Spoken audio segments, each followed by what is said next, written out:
Hello and welcome to the Blank Children's Hospital Fire Safety House program. Today we'll be going through a guided tour of our fire safety house. This will be broken down into 4 different sections for your education.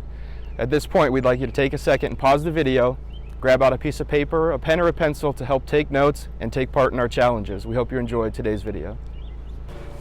Alright, we'll take a start in the kitchen, guys. Come on and join me. Welcome to the kitchen. Keeping in mind that a kitchen is one of the most dangerous places in someone's home and one of the most common places that a fire can start.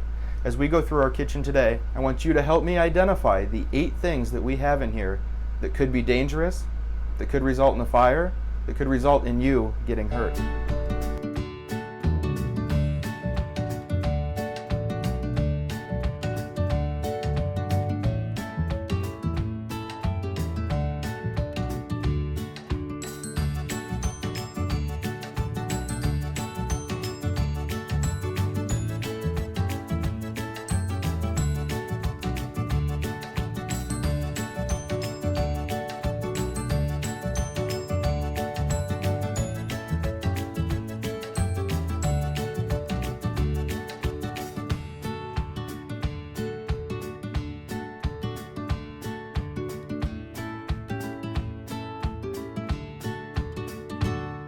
Alright, how many did you find? Did you find all 8? Let's take a look and see if you found the same things I did. One of the most common things that people notice right away is our big burning fire. And if we see a fire like this, we want to make sure we find an adult right away to take care of it. For the adults, we always like to talk about smothering out that fire using a lid. As we approach the fire with the lid, we want to use it as a shield to protect our arm. We're going to fold that lid down over the fire, and that's going to fully extinguish our fire for us. One of the next most common things that we see in people's homes is a handle on a pot or a pan sticking off the stove. Very easily that could be bumped into, sending whatever is in this pan all over the kitchen and all over you. A better place to keep that handle is off to the side where you know that no one is going to hit it. As we cook and as we get cooking in the kitchen, we tend to leave things sitting around. Our oven mitt that is way too close to the fire here on the stove could result in a fire. We want to make sure we keep those items away from the flames. We have our paper towels and we have our cereal boxes, which can very easily be knocked over, landing on those flames again, causing a fire. Those paper towels could be better kept over by the sink. And those cereal boxes could be better kept up inside of a cabinet and away from that flame. Now, most mornings we like to have breakfast. Mom or Dad will have a cup of coffee. Maybe we'll have a piece of toast or a bagel, keeping in mind that the inside of the toaster is always going to be very hot, so we never want to touch that. The coffee pot, any of those liquids or fluids inside of the coffee pot are going to be hot to the touch, as well as that burner at the bottom. So we never want to touch one of those.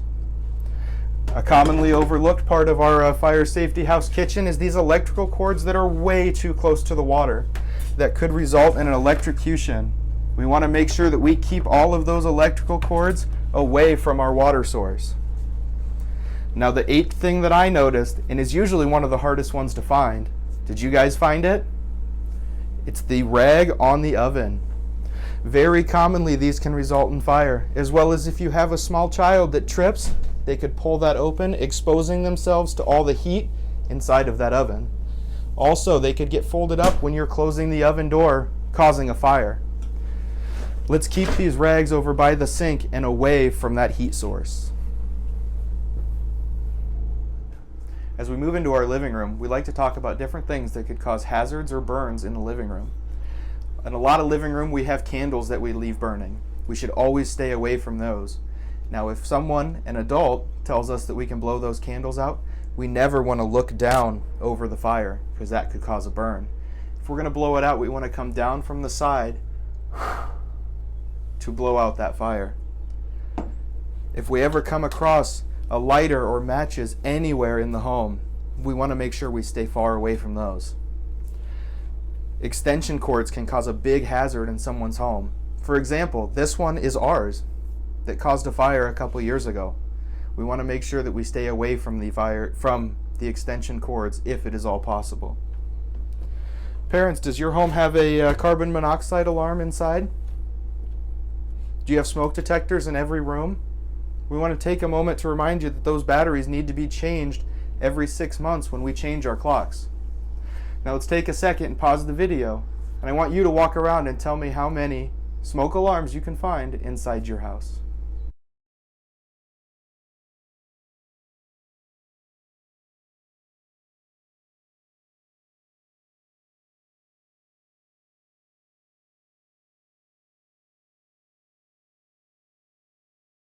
How many did you find in your home? We have one here in the kitchen. We have one back here in the bedroom as well. Let's take a look. We want to make sure that we have at least one smoke alarm in every room of the house, and we want to make sure that they're working properly. You spend a lot of time in your bedroom, whether that's sleeping at night, maybe playing with toys, if you have a friend over. If you're ever in your bedroom and you see smoke starting to come into the room or hear those smoke alarms going off, it's very important that you know at least 2 ways out.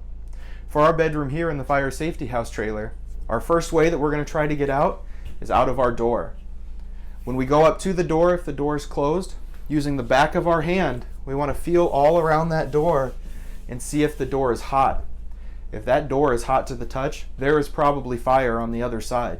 So we're going to have to go out a different way. For the purpose of our trailer, we have a window set up.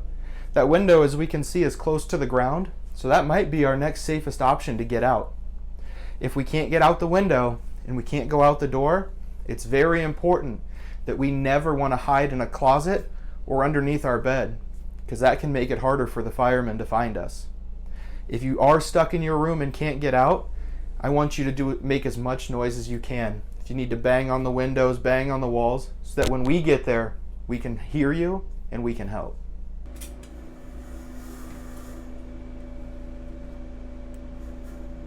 So we're able to make our own smoke in the trailer. Now this smoke is not dangerous, so there isn't anything to worry about. But as we can see up here, it is a lot harder to see.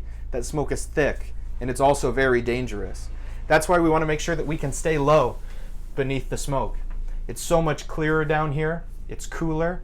The air is safer for us to breathe while we're making all that noise to try to alert the firefighters.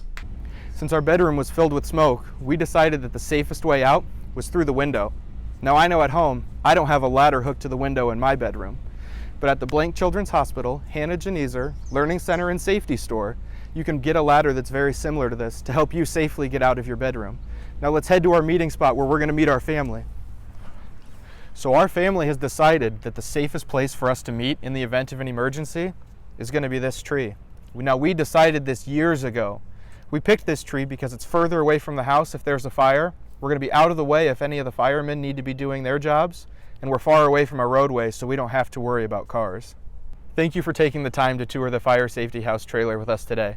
On our website, we have different links to activities to include where you and your family will meet in the event of an emergency.